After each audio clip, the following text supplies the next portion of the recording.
Hi, and welcome to the second different class video. I'm Nathan Charlton, and with me I have Jonathan White.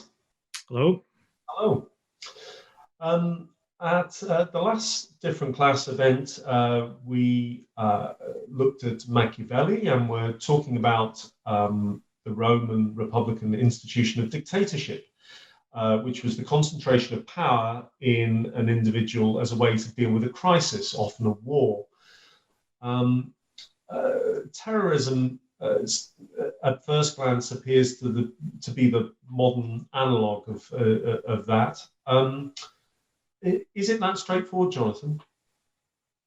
I think it's fair to say that many people have taken it to be the modern analogue, which is to say that with 9/11, with the terrorist strikes on New York and beyond in September of 2001, it's from then onwards that I think you see a resurgence both in the practices of emergency rule as led by governments and the willingness of observers to go back to the texts of emergency rule, including Machiavelli and many others, to find the answers for how to deal with these moments of high stakes crisis.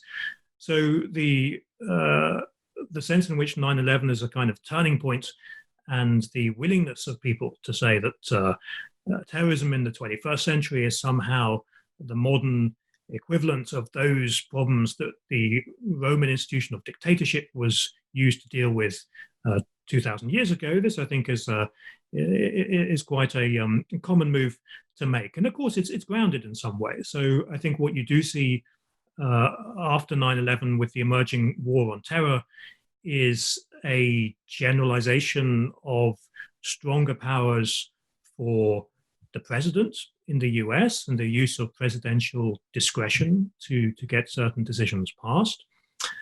The use of irregular forms of rule, extra-legal forms of rule, extra-legal justice, Guantanamo Bay, and so on. There's a whole range of practices that we can perhaps think of as exceptional forms of governing, and of course it's not just in the one country. I think there's one of the interesting things about the logic of the war on terrorism and the war on terror, an interesting movement between the two concepts you sometimes see. One of the interesting aspects is it has a very pronounced international dimension. The US in this period wants to see strong potential allies in governments around the world, and therefore expects a certain concentration of power within leaders, within smaller groups in other countries, potential allies, interlocutors of the US. So there's, I think, clear parallels, not just in the experiences of one country, but in how that country then forms alliances and relations with other countries around the world, and how they too then respond to the threat at hand.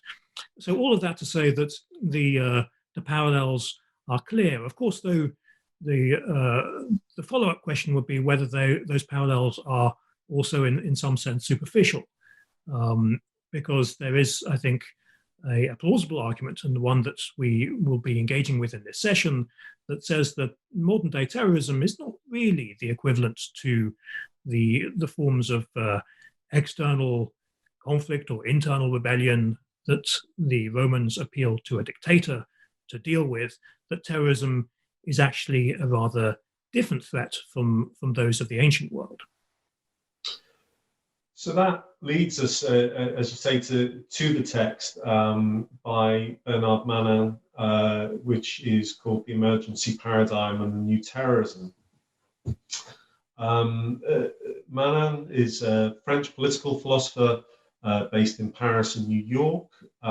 He works on representative democracy and the state of exception, and particularly the national differences between those, the national varieties, if you like.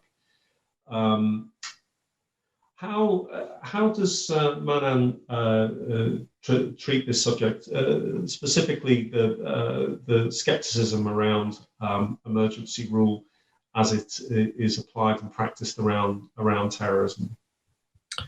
Yes, so Manin is someone writing very much in this context we're describing in the years after 9/11. He's someone writing and divides his time between France and New York, someone who's therefore experiencing states of emergency and emergency rule in more than one country, and is exactly posing this question of whether terrorism is the kind of threat that merits some sort of exceptional political response or not. And his argument is a skeptical one. He wants to say that when emergency rule has traditionally been justified, it's often been with an emphasis on the idea that it's temporary. It's a sort of temporary deviation from constitutional normality. In the ancient Roman case, something perhaps for just a matter of months, but always with the expectation that at some points there will be a return, an imminent return to normality. Therefore, the unacceptable can be tolerated because it's short-lived. And so Manin's question then is, does such a way of thinking apply to terrorism? And he suggests perhaps not. One of the contrasts he draws with the ancient world is exactly around the temporality of the threats which are faced. If you go back to ancient Rome, one of the reasons why dictatorship was embraced as an institution was perhaps partly because the threats at hand had a certain, they almost had natural boundaries to them. In other words, to empower an individual to fight a war was perhaps more acceptable in a context where that war had certain rhythms to it, often followed the rhythms of the campaigning season and the natural rhythms that underlie that. And therefore, the institution of dictatorship could be something that could be 6 months, could have a certain expected duration corresponding to the expected duration of the problem at hand. What Manin wants to say is that terrorism in the 21st century is not a problem of that kind. On the one hand, its origins may be quite structural and deeply political. Though it may suit governments to personalize the problem, to talk about Osama bin Laden and to suggest that it's a threat that emerges with particular individuals and their agendas. I think it's fair to say that a second glance at terrorism will always remind us that there are deeper origins to it. It doesn't have a clear beginning. It's associated with long-term political struggles. It doesn't come out of nowhere. Equally, it's arguably something not likely to reach a natural termination at any particular moment.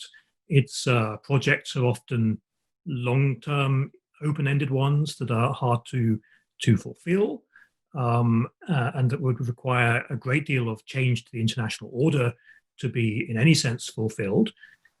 Likewise, I think terrorism is something which organizationally is difficult for those who would want to stamp it out to do so. It has organizational forms that are quite diffuse in the 21st century. So the networks around Al-Qaeda, which is what Manin has in mind when he's writing, these are clearly networks that perhaps don't have clear hierarchies associated with them, don't have necessarily strong leadership structures attached to them. And that may make them relatively durable. So for these reasons, Manin wants to emphasize, both because terrorism doesn't have a clear beginning and because terrorism doesn't have a clear end to it, the whole logic of the temporary deviation from constitutional normality perhaps doesn't seem to apply very well in this case.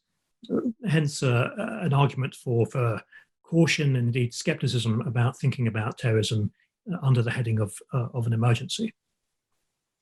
So I suppose, well, I don't suppose, I know that everyone is thinking a lot more about emergency rule in our current circumstances where there is a pandemic. And I suppose the contrast between the pandemic and the treatment of terrorism is that there is that boundedness, that the rules must be temporary because it's the nature of the threat that that we would want to see an end to it in some way.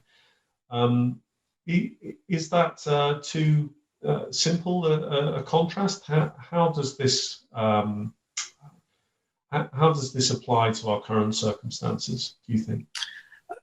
So I think at one level, exactly as you say, I think the contrast would seem to be clear cut. When we think of terrorism, we tend to, at some level, think that there are human motivations behind it, whether good or ill, whatever our political views may be about the particular terrorist cause. We tend to associate it with human agency.